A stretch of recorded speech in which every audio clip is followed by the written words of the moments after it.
Hello everyone and welcome to another Throne and Liberty video. My name's Brian if you happen to be new to the channel, but if you're part of the returning subscriber base, thank you so much for being common sense, focusing on your health and your debt, and so much more. We talk about gaming, we talk about life occasionally here at the channel. We're a little bit weird sometimes, but at the end of the day, we have a lot of fun. And today is no exception as we're getting producer's letter number 4 about the state of Throne and Liberty to address some of the concerns that have been raised, namely pay to win and PvP. These are the two main subjects that this video is going to focus in on. So let's go ahead and dive on in. If you guys want to help me out and help this video out, be sure to hit that like button and also check the top link for my Instagram challenge. Thank you guys so much for pushing me over 200 followers over there.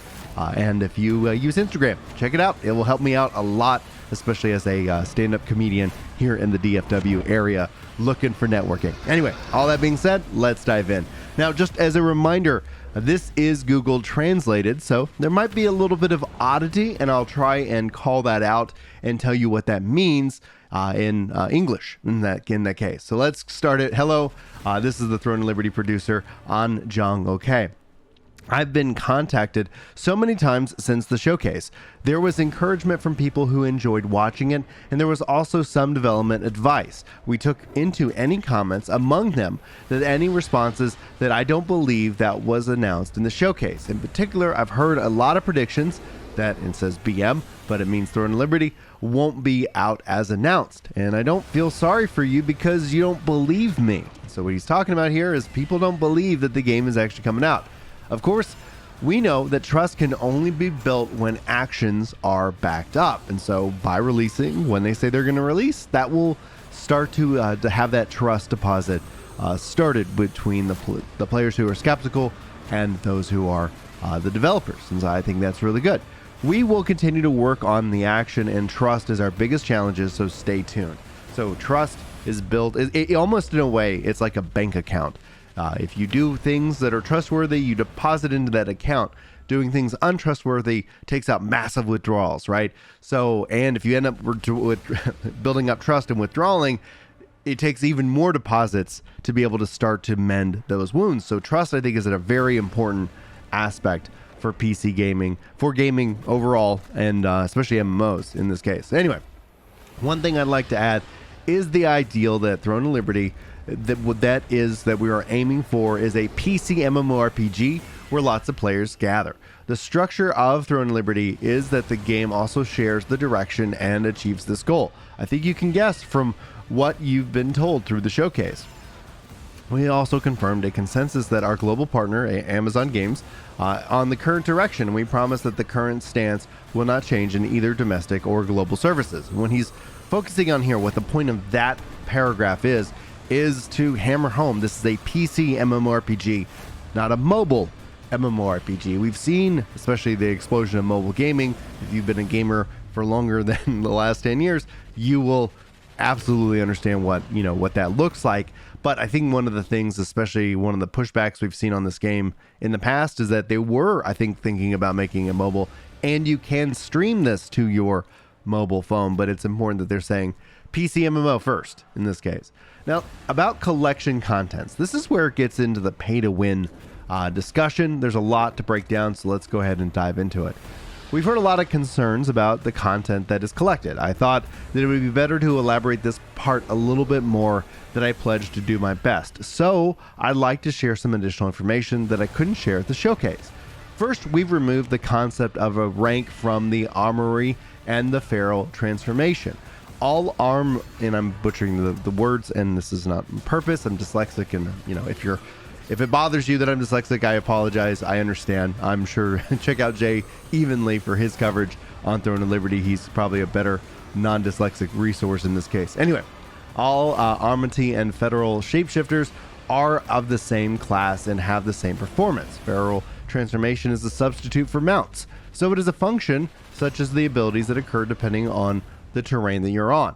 But the effectiveness of the stats is set to be the same. The same goes for in-game rewards and paid products. Since the grade and performance is the same, the selection criteria for purchasing the product are based on external preference. Both the atoming and the feral transformation are free basic objects in gameplay, but you can purchase them if you have a preference for them. So cosmetic is how I read all of that. But they go on saying speculation that it wasn't an external product was largely due to the existence of collectible content, a collection book, and the collection level. As mentioned in the showcase, all collectible content is fully achievable through in-game learning alone. Paid products can make up for the shortfall in collectible content, but the efficiency, is very limited. Here are some of the restrictions that we've put into place. So this is where things get tricky, right? Like if you, I know I see this a lot. We see the label pay to win applied to every MMO RPG out there. And you might be hearing that phrase and say, but Brian, this MMO isn't pay to win. People will still try and attach that label to it. Really, when it comes down to it, it is like, I believe that if I can swipe my credit card and beat you over the head with it, that is definitely the pay to win that is sickening. You know, that just is like, I'm like, no, I'm not gonna do that because I don't have unlimited funds and I'm not gonna sit here and worry about it. But when it comes down to buying cosmetics, some people feel like that's pay to win. And I'm not saying they're right, and I'm not actually saying they're wrong. I'm just saying that I, as a content creator, probably have a different perspective because I see so many people's perspectives because they share them with me, and every game from somebody's perspective is pay to win. So I don't put a lot of value in that label. I have to see how it feels for myself. So just note that's what we'll cover later once the game is out, especially the global version, to see what differences there are between the two. Anyway, they continue.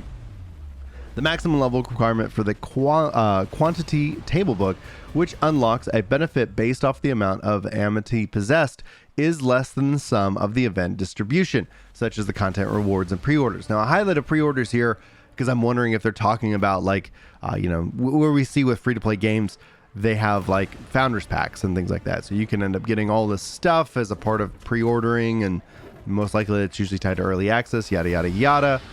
So that's something why I highlight there. But it does also sound like to get the reward, it's not going to be difficult for doing it in game, but it does get accelerated if you choose to pay for it. Now, and for the information, most of the animes that are prepared are allocated content rewards, 80%, and events, 5%. The amount of corresponding to paid products, such as an individual sales and pass rewards, is about 15%. So 85% is from in-game rewards and events, and then 15% is basically made up from the store. The matching rubbling achievement and combination of certain amatoi does not require paid amatoi. The points for increasing the collect level or feral transformation set are that the in-game rewards are at least 5 times higher than the paid products. All the amatoi and feral transformation products can only be purchased once for a guaranteed type, and collectible content does not require duplicate acquisition of the same object. All collection objects are synthetic. There is no concept of growth. And so it sounds like when they say synthetic, they're talking about cosmetic. You're not using this to level up your character or speed that up in some significant way. Now, they continue on. The significance of the existence collectible event lies in the rewards and participation from the in-game content. In the future, we plan to adjust the quality and method of distribution without harming the original meaning. We intend to keep related paid products in the realm of choice, where you enjoy the game, and we hope that amatoi and feral transformations will be satisfying rewards. And so this is one of the things that I also push back on a lot of people when they say a game, it's not pay to win, or like, it's got a good monetization system. Like, anything can possibly change. Now, he is committed, and this goes right back to the start of this letter in talking about building trust. Like, that is what they're going to be working on. And I think what that means is, especially when it comes down to the monetization, if it's too heavy-handed, that actually hurts the trust right out the gate. I'm not advocating that these companies don't make money. I understand the economics of business, and I want to support them. And I like it when that support is in my hands and not like artificially incentivized through pay to win or in this case, like where we see that FOMO come into play. And so I tend to worry about games that have that artificial FOMO, things that expire and they have no necessary to expire. I don't mean a cash shop that's like a rotating cash shop where some things are for sale some weeks and some things aren't. Like, that's actually perfectly fine because they come back. I'm talking about, like, if you don't do this now, you'll never be able to do it. And Final Fantasy XIV with their events has that very aspect, and then it pushes things into the cash shop. So one of the changes I'd love to see them make there is let people play the past quests that they've missed, so that way they can enjoy the story year over year, especially if they're coming into the game now, for example. But then the rewards themselves could still be locked away behind the cash shop. I think that would be a perfectly fine solution because that's what they designed it for, trying to find ways to put things in the cash shop, which is very profitable. Let's not beat around the bush. Okay. So now we're going to talk about PvP concerns. I know a lot of people, especially when it comes to PvP and MMOs, this is a touchy subject. I happen to be pro PvP. However, I understand the anti-PvP perspective because sometimes you just want to get in and chill. And so they give some clarifications here. And if you're anti or scared about PvP, you might really like what he has to say in this case. So he goes on. Given the importance of guild communities and competitive content, there was a concern about PvP fatigue, and I think the problem was that this was caused by too broad of a phrase in the showcase, such as, you can feel the growth of your guild and yourself just by playing peacefully. I'm sorry I didn't give you more of an understandable explanation. And what does that mean, right? So it goes, all fields in the world of Throne and Liberty are peace zones, where PvP is not possible. Now we've decided that hunting grounds, where the events take place, will temporarily become PvP conflict zones. This is to reduce the fatigue of being exposed to PvP situations all the time and allow you to participate in PvP but when you want. However, if so, you may be concerned about your participation in the event itself. And to compensate for this, 2 events per regular round of regional events will actually take place as a part of peace mode where PvP is not optional. So there will be events that are PvP and there will be events that are not. And you're not going to be cut off from certain content because of that. Boss fights will also take place in peace mode on a regular schedule. And the same goes for the world's strongest bosses, the arch bosses. This means that even if you don't like PvP, you can still experience all the content available in the world. Now, in addition, we are working on alternatives for non-PvP players of several areas. The structure of the game that we want is to be divided into classes of players. We wanted to create an environment where people could play the game where they wanted and share the benefits of others who share that same way. However, if we find results that are contrary to our intentions, we will correct the system and the benefits of others who share it along the same way. However, if we find the results that are contrary to our intentions, we will correct that system before it's too late. As I mentioned earlier, we are clearly aware that this is an important PC MMO, that phrase again, coming back in, and there were a lot of people gathered. So far, I summarized the parts that I thought would be needed supplemented to the showcase, and I think I could talk about yet. In fact, from now on, we know that actions speak louder than words. We will do our best to explain what we can to show you the same, the game lives up to that. Now, G-Star starts next week. NC is going to G-Star for the first time in a long time, and we prepared a lot of content. Throne of Liberty is going to be set up in a small base in the booth, and we will give coupons as gifts for those who pre-registered and subscribed to YouTube. And on the 18th, I'll personally go on stage to introduce Throne of Liberty. After a lot of discussions about TNL should take place on stage, we decided a boss fight, Throne of Liberty as its identity as a PC MMO, is very seriously. So 2 pillars of the support of our identity is the guild community and the large-scale PvE. A lot of people have told us about their excitement for Throne of Liberty's guild community, and we feel that Throne of Liberty's PvP or PvE content is getting a little less prominent than we think it should. So at the stage, we're going to show you a 1-player boss dungeon, a 6-player party instance dungeon, a guild raid, and I think that will be exciting for those who love raids and have a sense of challenge. As it is a state of present in the game directly for everyone, our development team is also working hard to develop it.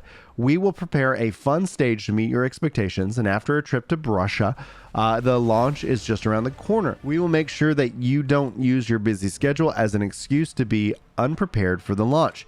Thank you for your continued anticipation. We will see that Throne of Liberty meets these expectations, and I appreciate it. On John OK. And hopefully I'm not butchering that name, but Lord knows I struggle in that department. Anyway, guys, I hope you got something good out of this video and you learned something. And if you did, sound off in the comments below. Let me know if you have any questions about the game, and I'll be sure to try and get those answered for you. And if you guys have yet to subscribe, be sure to subscribe so you don't miss these kind of videos. I post a lot about RPGs, MMOs, video games. I love video games and talking about them and playing them.